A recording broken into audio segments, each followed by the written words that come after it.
5-6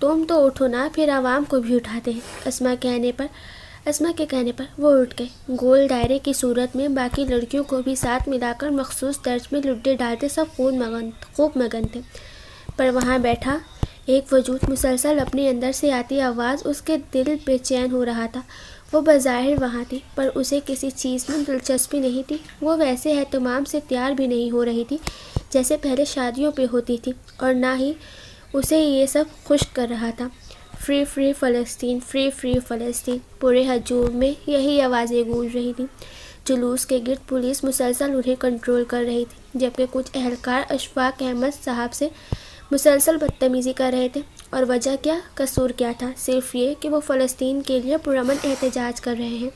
باقیوں کی طرح ضمیر نہیں مارا تھا انہوں نے اپنے ملک میں جہاں ہم آزاد ہیں، بااختیار ہیں، وہاں درد انسانیت رکھنے والے ایک ایسے انسان کو یہ حق حاصل نہیں کہ وہ درندوں کی درندگی کے خلاف بول سکے۔ وہ نوجوان نسل کو دلدل سے نکالنے کی کوشش میں ہیں، اور وہ سب انہیں دلدل سے نکلتا دیکھ شدید پریشان۔ ایسے عظیم بے ضمیر اور بااختیار لوگوں کو چاہیے وہ حکومت سے تعلق رکھتے ہوں یا عوام سے، وہ سب دجالی فتنے کو یہودیوں کے ساتھ ہاتھوں ناچتے پروموٹ کر رہے ہیں۔ مسلسل سیف اسوا کمپین کی انسٹا پیج پہ یہ دیکھتے ایک دم اس نے اپنی فالوئنگ لسٹ کھولی، اور وہاں موجود ہر اس ایکٹر، سیلیبریٹی اور انسان جو اسرائیل کے ڈر سے چپ ہو کر اپنا اختیار استعمال نہیں کر رہا، آواز نہیں اٹھا رہا، انہیں انفالو کر دیا۔ پھر اپنے فلسطین کے انسٹا اکاؤنٹ کی وہ پوسٹ دیکھی جو اس نے اس ظلم کی شروعات میں لگائی تھی۔ اس کو کیپشن نظر آیا جس نے ایک لڑکے کا اسکرین شاٹ لے کر لگایا تھا: "It's been 75 years of occupations or struggles as Palestinian people did not start on 7 October. I know it's been too long, but don't get bored of talking and posting about Palestinian. We Palestinians need your voice and support. Don't leave Palestine and Palestinian alone." ایک دم جیسے وہ نیند سے جاگ گئی تھی، اس نے غور کیا کہ وہ زندگی میں مگن ہو کر فلسطین کو بھول گئی تھی۔ شروع میں نمرہ کی شادی سے پہلے اور اس کے دوران وہ کتنی ہراس اور خوفزدہ تھی۔ اس کا دل ہر وقت اداس رہتا اپنے فلسطین میں بہن بھائیوں کا دکھ دیکھا۔ جب بھی وہ سوشل میڈیا یوز کرتی تو یہ فلسطین کے لوگوں کو دیکھنا، انہیں فالو کرنا، لائک، کمنٹ، شیئر کرنا، روزانہ ان کے لیے واٹس ایپ، انسٹا اسٹیٹس لگانا معمول تھا۔ اسے یاد آیا وہ ایک ماہ سے بھولنے لگی تھی۔ اسے پھر رمضان میں دوبارہ شدت سے احساس ہوا۔ اس نے اپنے اخراجات کم کر لیے تھے تاکہ وہ کوئی ایسی فضول خرچی نہ کرے جو نیڈ سے ہٹ کر ہو اور فلسطین کو ڈونیٹ نہ کر سکے۔ اس نے چاند رات کو اللہ سے عیدی میں فلسطین کے لیے کتنی دعائیں کی، عید والے دن بھی کتنا روئی تھی فلسطین کے غم میں۔ اس نے اچھے کپڑے پہنے، سب سے اچھے سے رہی، اسے رسمیں دنیا سب سے نبھایا، لیکن وہ فلسطین اور اس کا غم نہیں بھولی تھی۔ سب کزنس نے مل کر اپنی عیدی میں سے بھی پیسے ڈونیٹ کیے تھے، لیکن ابھی وہ جیسے نیند سے جاگی تھی۔ وہ آہستہ آہستہ غافل ہونے لگی تھی، بھولنے لگی تھی، اور یہی پروپوگنڈا ہے کہ مسلمان بھول جائیں فلسطین اور اس کے غم کو، مگن ہو جائیں، اپنی آوازیں اٹھانا بند ہو جائیں۔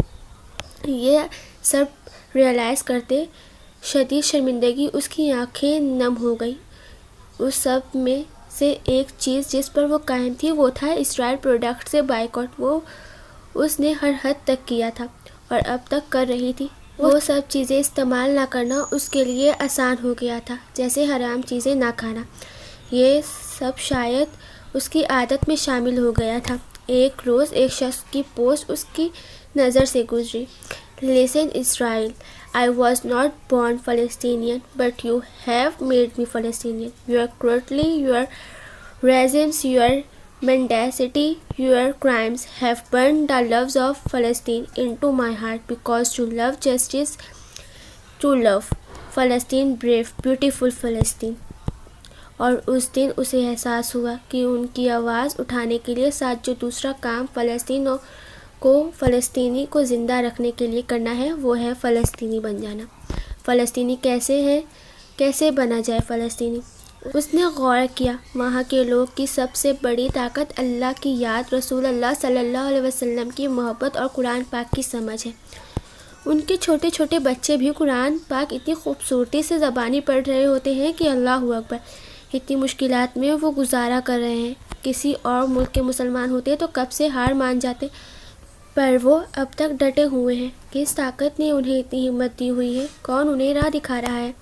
انہیں ان کا ایمان کھڑا رکھے ہوئے ہے، انہیں قرآن پاک راہ دکھا رہا ہے۔ وہ لوگ اتنے بہادر اور عظیم ہیں کہ اتنے ظلم سہنے والے ملک میں رہنے کے باوجود وہ لوگ اس دور کے سارے ہنر جانتے ہیں۔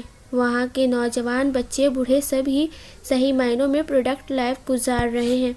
سب اپنی صلاحیتوں اور انرجی کا پورا استعمال کرتے تھے اور کرتے ہیں۔ اب بھی جنگی صورتحال میں بھی وہ لوگ پودے لگاتے صاف ستھرے ٹینٹوں میں نظر آتے ہیں۔ انہوں نے اپنے گھر آسائشوں سے بھرے ہوئے تھے، مگر اب جب کچھ بھی نہیں، ان کی رہن سہن سے سلیقہ اور وقار جھلکتا ہے۔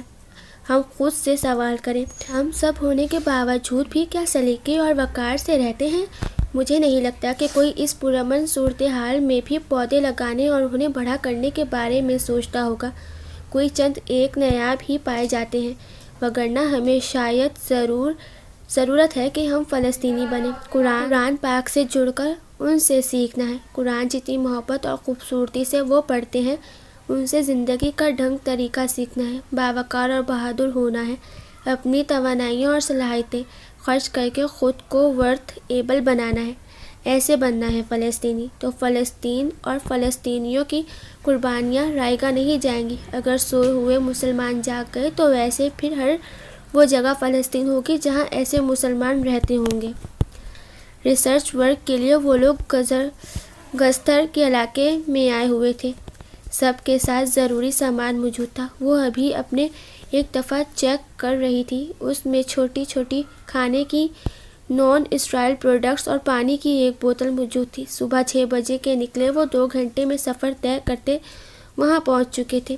وہاں معائنہ کرتی چیزیں کو نوٹس میں لیتے ایک دفعہ اس کی ساتھی نے پوچھا کہ وہ اس کا پانی پی لے تو اس نے دے دیا، پھر اپنے کام میں مگن ہو گئی۔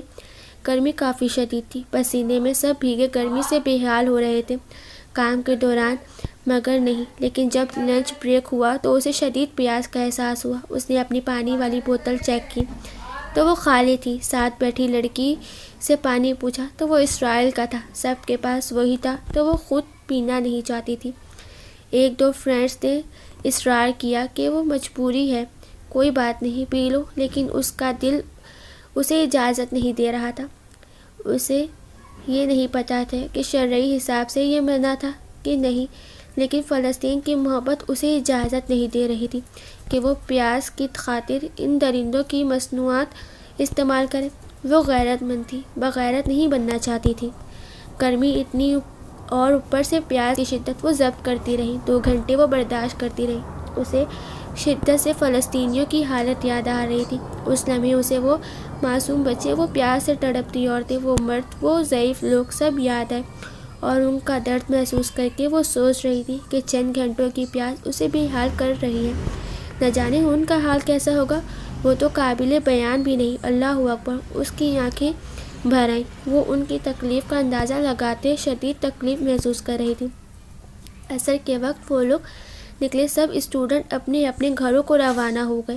وہ گھر پہنچی، سب سے پہلے وہ پانی پینے کو بھاگ گئی۔ اس نے گلاس بھرا تو ایک مرتبہ پھر اسے شدت سے فلسطینیوں کو خیال آیا۔ گلاس پکڑے وہ پھوٹ پھوٹ کے روئی۔ اے میرے فلسطینی لوگ! آسان نہیں ہے، مگر پھر بھی وہ سسکیوں میں روتے کہہ رہی تھی کہ انا نحن فلسطینی، انا نحن فلسطینی۔ پھر اس نے بند آنکھوں سے خواب دیکھا جہاں ایک عورت فلسطین کی محبت میں اپنے زیور دے رہی ہے، بچے فلسطین کے لیے پیسے دینے کو تیار ہیں، جہاں سڑک کنارے ایک مرد پیاس کی شدت کے باوجود صبر کرتے ہوئے اسرائیل مصنوعات سے بائیکاٹ کر کے کھڑا ہے، جہاں صبح کی روشنی میں ایک بزرگ خاتون پھوٹ پھوٹ کر فلسطین کے غم میں روتی ان کے لیے خیر کی دعائیں مانگ رہی ہے۔ یہ سب وہ لوگ ہیں جن کے اندر فلسطین زندہ ہے، اور ہمیں فلسطین کو زندہ رکھنا ہے۔ فلسطینی بن کر ہم نے فلسطین کی زبان بننا ہے جو چیخ چیخ کر اپنا درد بتائے۔ ہم نے فلسطین کے کان بننا ہے جس میں فلسطین کے تڑپتے بچوں کی آوازیں سنی جا سکیں۔ ہم نے فلسطین کی آنکھیں بننا ہے جس سے فلسطینیوں کا درد دیکھا جا سکے۔ ہم نے فلسطین کا دل بننا ہے جس میں تڑپتا ابلتا اور ٹھاٹے مارتا درد زندہ رکھے. ہمیں فلسطینی بننا ہے, ہمیں فلسطینی کو زندہ رکھنا ہے. اللہ حافظ چاچا, bye bye. Feedback class میں دیجیے گا آپ سب کو.